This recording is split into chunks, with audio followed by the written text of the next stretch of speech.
Alright, I don't know what's going on with this camera back here because the last session that I did, it didn't record any of it, and I really wished it had because I was using my driver.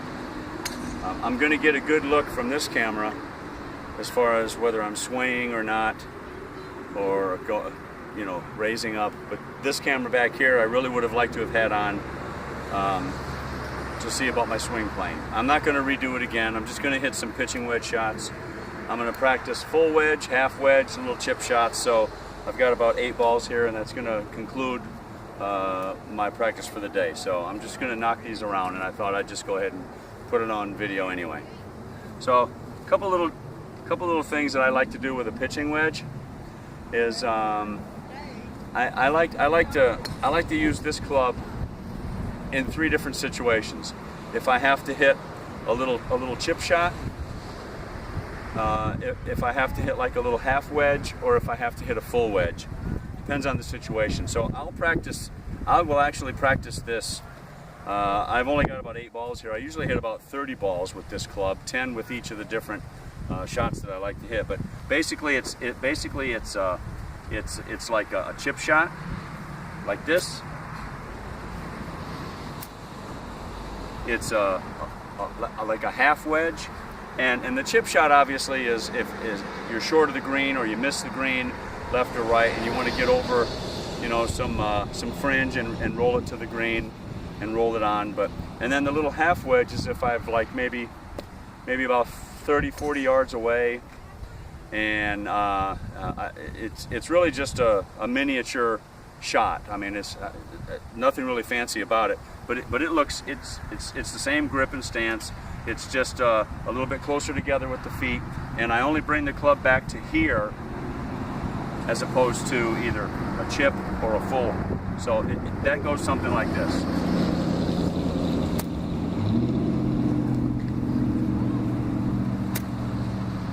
And you'll notice I bring the club to 3 o'clock or 9 o'clock on a clock, but I go all the way through. And that's something I picked up by watching Phil Mickelson. And I'm sure all the pros do it, but I like Phil, so I watch a lot of his stuff. And he says that it's more important to go through the shot than to abruptly stop the swing like that. It allows with the fluidity of the motion of the swing, and it kind of it feels good. It's just like, a feel-good shot. And then obviously there's the full wedge, which is just a regular shot, which would be like a regular takeaway and regular follow-through. So I got about, I don't know, we're just going to practice this. Here we go. First one is a little chip shot.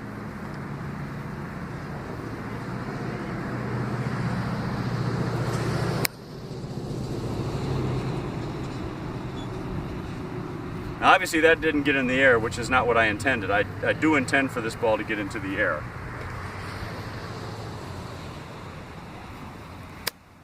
That's better. You see it only went maybe about 40-50 yards. It doesn't have to go far. But you've missed the green or you've come up short, and you just got to get it on there. Now 2 of those 3 really weren't very good. Maybe it's because I'm talking, I don't know, but now we're going to go with the half wedge. Same grip, same everything. Feet like maybe shoulder width apart. You bring the club back to here, and then it's a full follow through.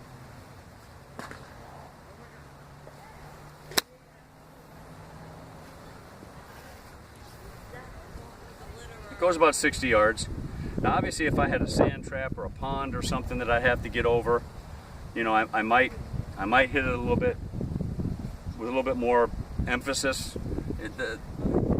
The thing about a pitching wedge is it allows you to be very creative around the green. And this shot is all about feel and touch. You have to look at your lie, you have to look at where the pin is, how much green you've got to work with, if there's any obstacles in between you and the green.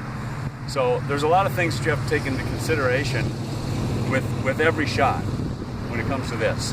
So I'm basically just practicing the motion, but I change everything depending on what the shot calls for.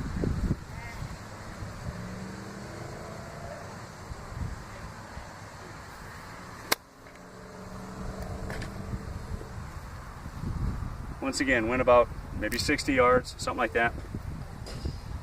Okay, now I've got 3 balls left. I'm going to hit one with the chip, one with the half wedge, and one with the full wedge.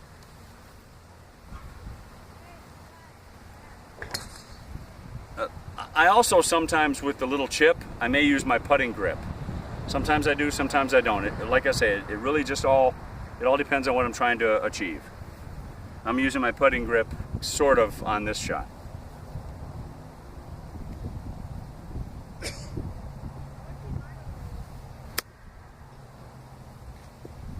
That was nice. Got a nice little loft on it. Went about maybe, I don't know, 30 yards. If there would have been anything in between me and the green, I would have gotten over it easily. So now the half wedge.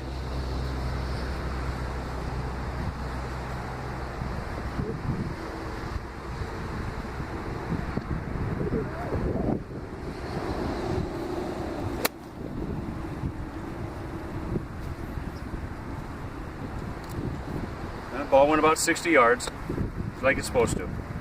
And okay, now the full wedge.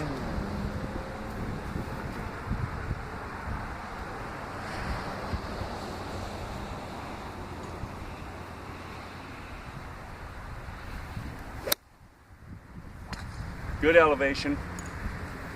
It landed about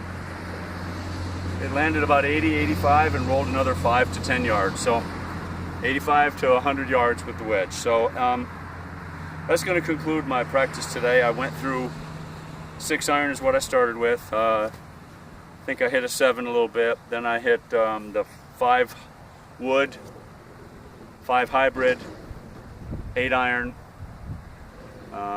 driver, and then I ended with the pitching wedge.